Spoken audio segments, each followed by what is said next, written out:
भक्कर में जदीद पुलिसिंग की जानिब अहम पेशरफ्त सामने आई है, जहां सेफ सिटी भक्कर ने बाकायदा तौर पर अपनी ऑपरेशनल सरगर्मियों का आगाज कर दिया। Regional police officer Sargodha Mohammad Shahzad Asif Khan और DPO भक्कर शहजाद रफीक अवान ने Punjab safe city authority Bhakkar का तफसीली दौरा किया।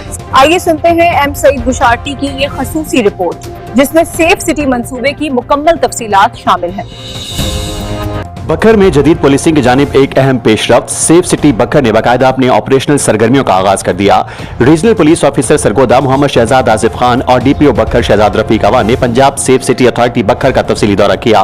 दौरे के दौरान कंट्रोल रूम, मॉनिटरिंग सिस्टम और जदीद टेक्नोलॉजीज पर मबनी सिक्योरिटी इंतजाम का जायजा लिया गया, जबकि वर्किंग सूरत हाल को भी चेक किया गया। RPO सरगोदा का कहना था कि जदीद टेक्नोलॉजी के इस्तेमाल से जराइम की रोकथाम, शहरियों के तहफ़्फ़ुज़ और पुलिसिंग के निज़ाम को मजीद मुअस्सर बनाया जा सकेगा। आप देख रहे हैं आज तक न्यूज, खबर सच के साथ।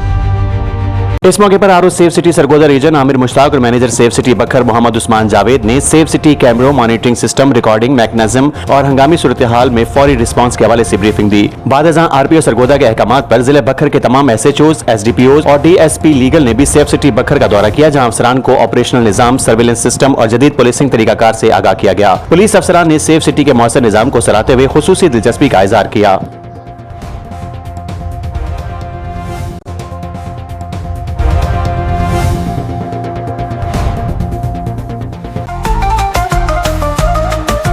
आज तक न्यूज, खबर सच के साथ।